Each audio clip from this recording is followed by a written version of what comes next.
নমস্কার বন্ধুরা, welcome to my channel Bangla exam mentor.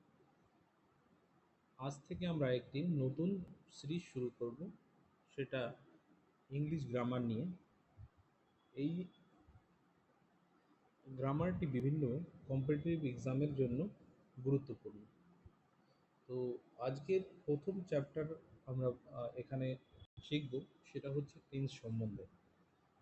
Tense সম্বন্ধের আজকের একটাই ক্লাস হবে, একটাই মূলত আমি এখানে রেখেছি টেন্সের যে বেসিক জিনিসগুলো রয়েছে সেইগুলো, এবং কিছু ইম্পর্টেন্ট জিনিস যেগুলো আমাদের বিভিন্ন গভর্নমেন্ট এক্সামে ইরর ডিটেকশনের সময় ইউজ হয়, অথবা বিভিন্ন যে গ্রামাটিক্যাল কোশ্চেন্স থাকে সেখানে এই টেন্সের ভূমিকা অন্যতম।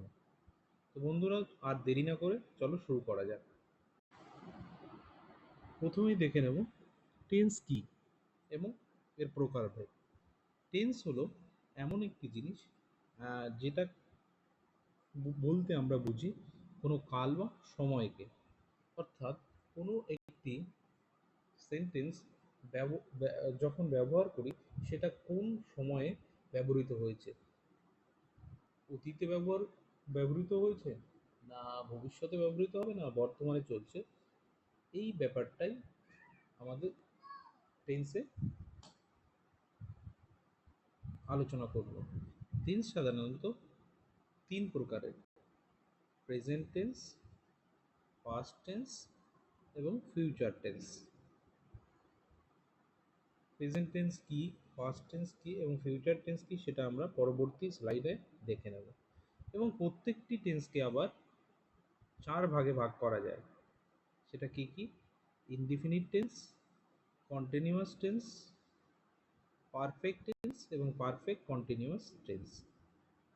এবার দেখে নেব প্রেজেন্ট ইনডিফিনিট টেন্স আমরা কখন ব্যবহার করব। Present indefinite tense, present indefinite টেন্সের মূল প্রধান ফর্মুলা হচ্ছে সাবজেক্ট বসবে, তারপরে ভার্বের ফার্স্ট ফর্ম বসবে এবং তারপরে অবজেক্ট বসবে। এটা সাধারণত ব্যবহার করা হয় চিরন্তন সত্য, অর্থাৎ যে বাক্যটি চিরন্তন সত্য বোঝাবে সেক্ষেত্রে আমরা প্রেজেন্ট ইনডিফিনিট টেন্সের ব্যবহার করব। এখানে দেখে নাও একটা উদাহরণ দেওয়া আছে, the sun rises in the east. এইটা একটি চিরন্তন সত্য বাক্য। তো এইটা ক্ষেত্রে প্রেজেন্ট ইনডিফিনিট টেন্সের ব্যবহার করা হবে। এবং অভ্যাসজনিত কাজ, যেমন ড্রিঙ্ক করা, স্মোক করা, রান করা, কারো যদি কেউ রেগুলারলি রান করে বা দৌড়ায়, সেক্ষেত্রে আমরা এটা ব্যবহার করব, প্রেজেন্ট ইনডিফিনিট টেন্সের ব্যবহার করব। অভ্যাসজনিত কাজ কি? হি স্মোকস, হি রানস হবে, রানস। এবং নিয়মিত কাজ, নিয়মিত কাজ কি? আই কাম হেয়ার ডেইলি, মানে সে প্রতিদিন, আমি সেখানে প্রতিদিন যাই। তো এটা একটা নিয়মিত কাজ, এক্ষেত্রে প্রেজেন্ট ইনডিফিনিট টেন্সের ব্যবহার হবে। এবং সাবজেক্ট যদি থার্ড পারসন সিঙ্গুলার নাম্বার হয়, অর্থাৎ হি, শি, ইট হয়, তবে ভার্বের সাথে এস বা এস যুক্ত হয়। একটি উদাহরণ হচ্ছে হি ইটস রাইস। আরেকটা গুরুত্বপূর্ণ জিনিস বন্ধুরা এখানে মনে রাখবে, খবরের কাগজের হেডলাইন অথবা স্পোর্টসের কমেন্ট্রিতে প্রেজেন্ট ইনডিফিনিট টেন্সের ব্যবহার করা হয়। এবার দেখে নেব সিম্পল পাস্ট টেন্স কি। সিম্পল পাস্ট টেন্স এর ফর্মুলা হচ্ছে সাবজেক্ট, ভার্বের সেকেন্ড ফর্ম এবং তারপরে অবজেক্ট। ফর্মুলা কি? Subject V2 plus object. Simple past tense কখন ব্যবহার করা হয়? অতীতে কোনো কাজ শেষ হয়ে গেছে এমন বোঝাতে সিম্পল পাস্ট টেন্স এর ব্যবহার করা হয়। যেমন I Shaw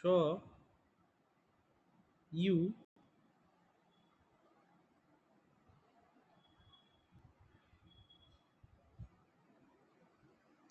I went there.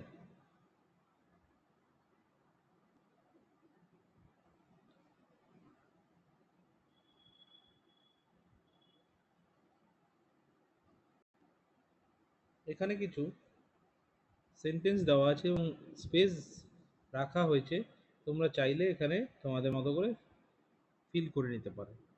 এখানে দেখে নাও, দে প্লেড ফুটবল। প্লেড, এখানে প্লেড ইউজ করতে পারো, PLAYED, প্লেড ফুটবল। বন্ধুরা, কোনো বাক্যে যদি ইট ইজ টাইম থাকে, ইট ইজ টাইম থাকে অথবা ইটস হাই টাইম থাকে, তাহলে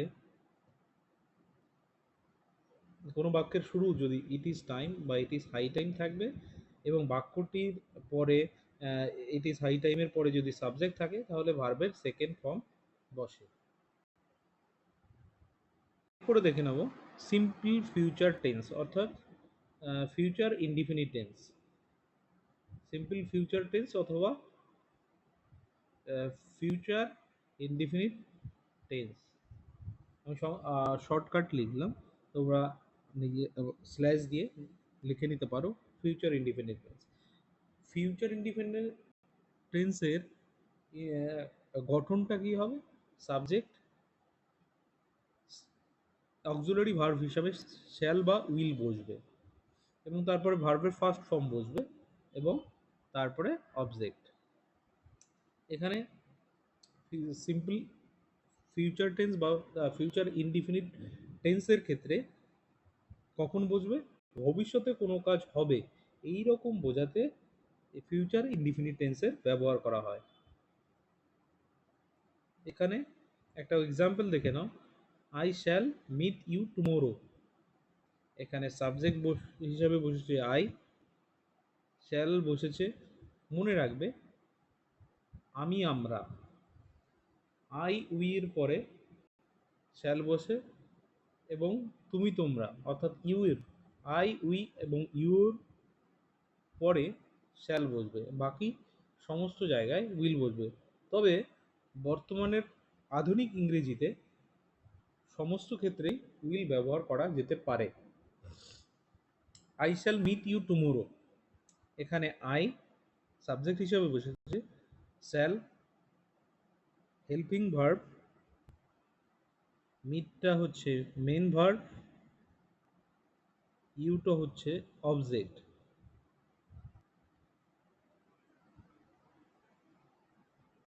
এবার দেখে নেব কন্টিনিউয়াস টেন্স। কন্টিনিউয়াস টেন্সে প্রথমে দেখব present continuous tense. Present continuous tense, present continuous tense কি? বর্তমানে কোনো কাজ চলছে এমন বোঝাতে প্রেজেন্ট কন্টিনিউয়াস টেন্সের ব্যবহার করা হয়। সেক্ষেত্রে গঠনটা কি হবে?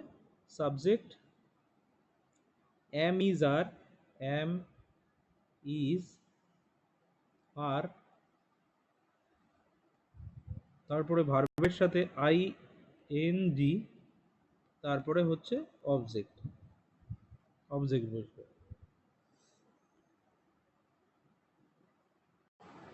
চলো একটা উদাহরণ দেখে নিই। আই এম স্টাডিং ইংলিশ নাও। এখানে আইটা হচ্ছে সাবজেক্ট, এমটা হেল্পিং ভার্ব হিসাবে কাজ করেছে, এম। স্টাডিং এটা হচ্ছে ভার্ব, ভার্বের সাথে আইএনজি, স্টাডিং হয়েছে এবং ইংলিশটা হচ্ছে এখানে অবজেক্ট। এরপরে দেখব পাস্ট কন্টিনিউয়াস টেন্স। অতীতে কোনো কাজ চলছিল এরকম বোঝাতে পাস্ট কন্টিনিউয়াস টেন্সের ব্যবহার করা হয়। এক্ষেত্রে গঠনটা কি হবে? গঠন বা ফর্মুলাটা কি হবে? সাবজেক্ট ওয়াজ বা ওয়্যার, ভার্বের সাথে আইএনজি প্লাস অবজেক্ট। চলো একটা উদাহরণ দেখে নিই। I was writing for you. I was waiting for you, আমি তোমার জন্য অপেক্ষা করিতে করছিলাম।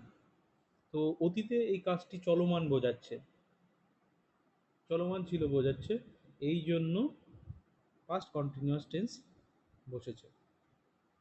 এরপরে দেখে নেব future continuous tense. Future continuous tense কি?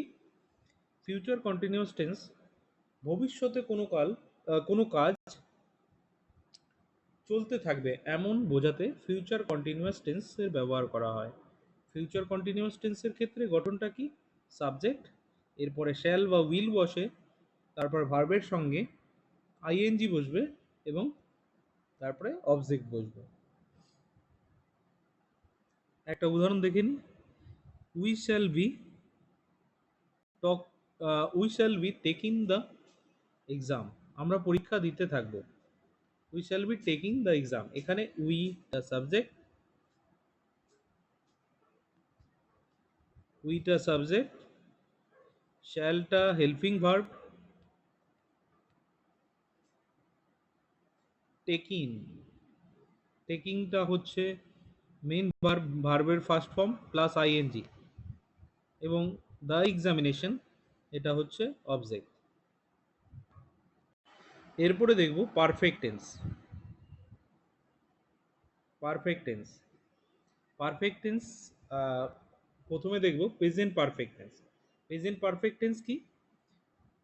বর্তমানে কোনো কাজ শেষ হয়েছে এবং তার প্রভাব এখনো আছে, এই রকম বোঝাতে পারফেক্ট টেন্সের প্রেজেন্ট পারফেক্ট টেন্সের ব্যবহার করা হয়। এর ফর্মুলাটা কি? সাবজেক্ট হেল্পিং ভার্ব হিসাবে এই জায়গায় হ্যাভ বা হ্যাজ বসবে। হ্যাভ বসবে প্লুরাল ভার্বের ক্ষেত্রে এবং হ্যাজ বসবে সিঙ্গুলার ভার্বের ক্ষেত্রে। তবে একটা ব্যতিক্রম আছে, আই আই এর পরে আই এবং ইউর পরে হ্যাভ বসবে। তো সাবজেক্ট হেল্পিং ভার্ব হিসাবে হ্যাভ বা হ্যাজ, ভার্বের থার্ড ফর্ম যেমন গো, ভার্বের first form went, WENT, went, gone. তো এখানে ভার্বের থার্ড ফর্মটা হচ্ছে গন, তো এক্ষেত্রে ভার্বের থার্ড ফর্ম বসবে, V3 বসবে এবং অবজেক্ট, তারপরে হবে অবজেক্ট।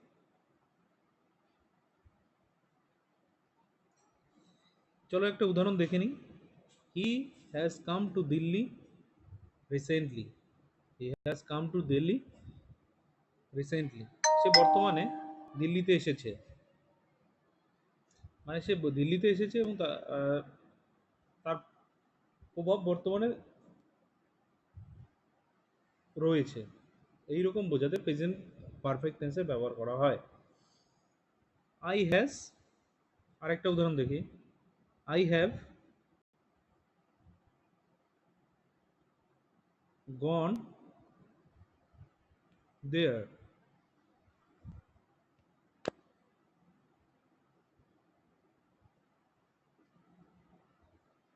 এরপরে দেখব past perfect tense. Past perfect tense মানে বলতে কি বুঝি?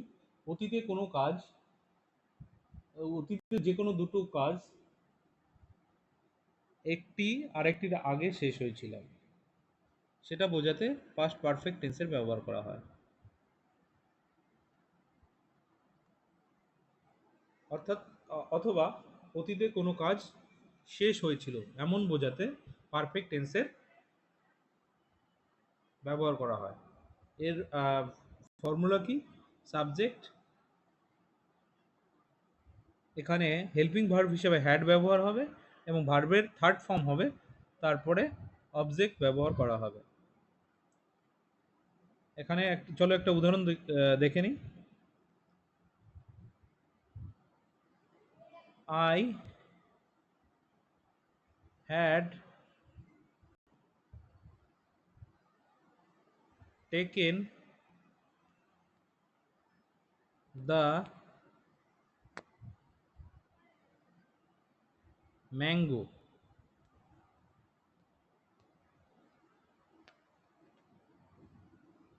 এখানে আইটা সাবজেক্ট, হ্যাডটা হেল্পিং ভার্ব, টেকেনটা ভার্বের থার্ড ফর্ম, দ্য ম্যাঙ্গোটা অবজেক্ট হিসাবে ব্যবহার করা হয়েছে। আরেকটা উদাহরণ যেটা আমি বলেছিলাম সেটা দেখে নাও, যে অতীতে কোনো একটি কাজের আগে আরেকটি শেষ হয়েছিল এমন বোঝাতে পাস্ট পারফেক্ট টেন্সের ব্যবহার হয়। যেমন the patient had died before the doctor কেম, অর্থাৎ ডক্টর আসার আগে রোগীটি মারা গেছিল। তো যে কাজটি আগে হয়েছিল সেই ক্ষেত্রে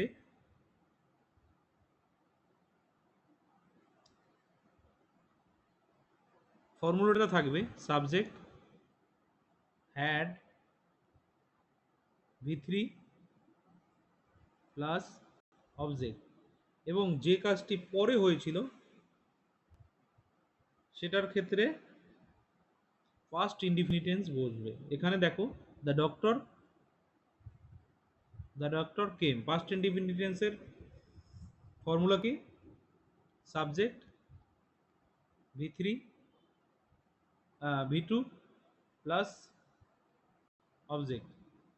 তো এখানে দ্য ডক্টর কেম।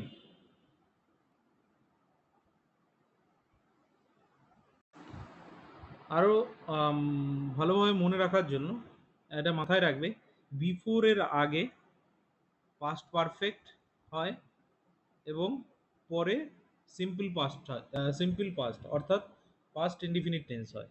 আফটারের পরে পাস্ট পারফেক্ট হয় এবং আগে সিম্পল পাস্ট হয়। এখানে দেওয়া আছে, তোমরা স্ক্রিনশট নিয়ে রাখতে পারো। এরপরে দেখে নেব future perfect tense. Future perfect tense মানে অতীতে ভবিষ্যতে কোনো নির্দিষ্ট সময়ের মধ্যে একটি কাজ শেষ হবে বোঝাতে ফিউচার পারফেক্ট টেন্সের ব্যবহার করা হয়। এর ফর্ম কি? সাবজেক্ট উইল হ্যাভ বা শ্যাল হ্যাভ ভি3 প্লাস অবজেক্ট। এখানে এক্সাম্পল দেখে নাও, you will have finish the syllabus by the next month. এখানে নেক্সট মান্থ কি নির্দিষ্ট সময়ের মধ্যে বুঝিয়েছে। এখানে ইউটা সাবজেক্ট, উইল হ্যাভ টা হচ্ছে হেল্পিং ভার্ব, ফিনিশটা হচ্ছে ভি3, দ্য সিলেবাসটা হচ্ছে অবজেক্ট। চলো বন্ধুরা এবার দেখে নেব perfect continuous tense. Perfect continuous টেন্সের প্রথমে দেখে নেব present perfect. Present PRESENT। Present perfect continuous টেন্সের কি বলতে আমরা কি বুঝি?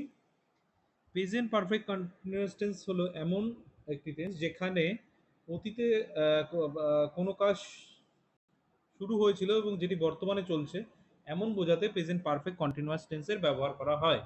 এর ফর্মুলাটা কি আছে? ফর্মুলাটা সাবজেক্ট হ্যাভ বা হ্যাজ, তারপরে বিন বসবে এবং ভার্বের সাথে আইএনজি প্লাস সিন্স বা ফর বসবে এবং টাইম, তারপরে টাইমটা বসবে। যেমন একটা এক্সাম্পল দেখে নিই, I have been living in Delhi for 5 years।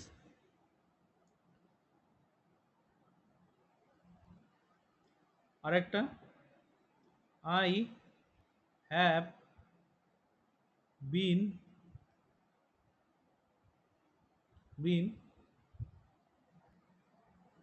Studying English for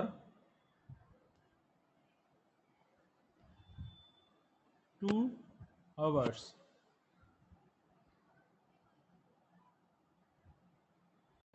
আরেকটা এখানে দেখে নেব সিন্স বা ফরের ব্যবহার কখন হবে। সিন্স ব্যবহার কখন করব? যখন নির্দিষ্ট সময় থেকে, অর্থাৎ সানডে, মানডে, টুইসডে, ওয়েডনেসডে, এরকম কোনো উইকস অফ দ্য ডে যদি থাকে তাহলে সিন্স ব্যবহার করব। অথবা কোনো সাল, নির্দিষ্ট সাল থেকে যদি বলা হয় যে সিন্স 1947, সিন্স নির্দিষ্ট সাল এটা, সিন্স 2000, সিন্স 2004, এমন বোঝাতে সিন্সের ব্যবহার করব। আর ফর কখন ব্যবহার করব? ফর ব্যবহার করব সময়ের ব্যাপ্তি, for 2 hours, for 5 years, for 3 weeks, এমন সময়ের ব্যাপ্তি বোঝাতে ফরের ব্যবহার করব। এরপরে দেখব past. Past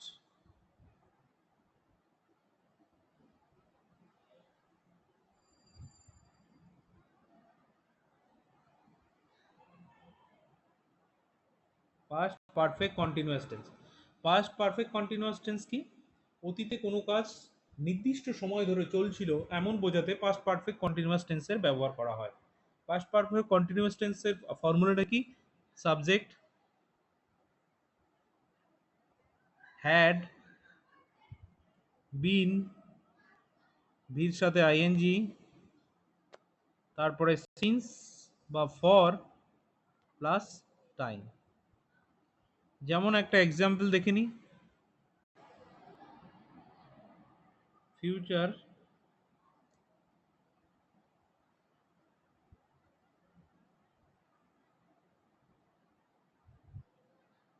future perfect continuous tense. Future perfect continuous tense কি? ভবিষ্যতে কোনো কাজ নির্দিষ্ট সময় ধরে চলছিল এমন বোঝাতে ফিউচার পারফেক্ট কন্টিনিউয়াস টেন্স এর ব্যবহার করা হয়। যেমন দেখে নিই, এর ফর্মুলাটা কি আছে? সাবজেক্ট শ্যাল বা উইল, তারপরে বিন হবে, ভার্বের সাথে আইএনজি হবে, সিন্স বা ফর হবে, তারপরে টাইম। একটা এক্সাম্পল দেখে নিই।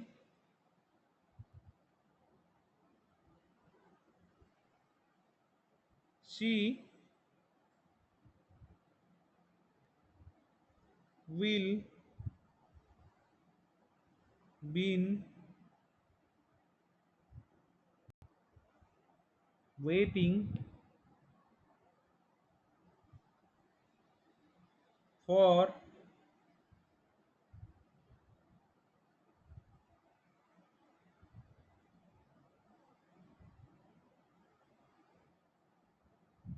me since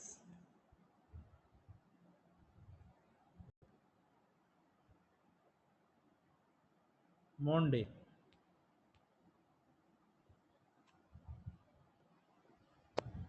তো এখানে কি ভবিষ্যতে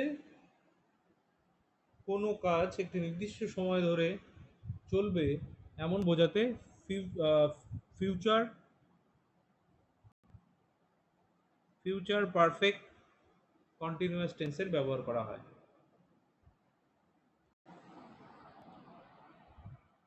কিছু এমন কিছু ভার্ব রয়েছে যেগুলোর সাথে আইএনজি ফর্ম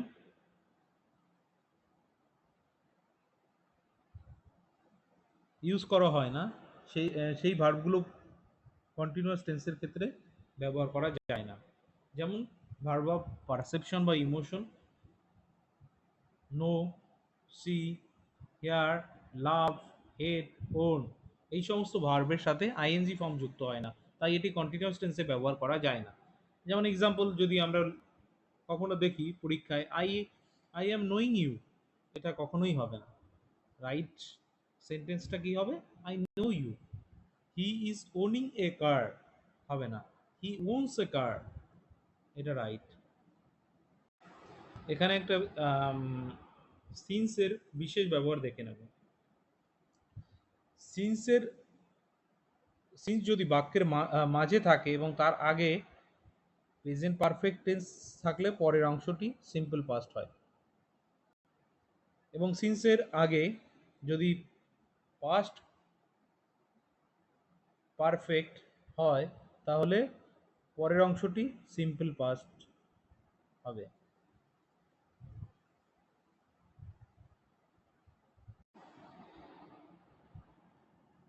আরও কিছু কমন ইরোর্স দেখে নেব। যদি আহ, আহ, উম, অতীতের কোনো সময় উল্লেখ থাকে তাহলে প্রেজেন্ট পারফেক্ট টেন্স হয় না, সিম্পল পাস্ট হয়। যেমন আই হ্যাভ কাম ইয়েস্টারডে, এখানে সময়ের উল্লেখ আছে, ইয়েস্টারডে দেওয়া আছে, তাহলে তাই জন্য এখানে I come yesterday simple past হবে।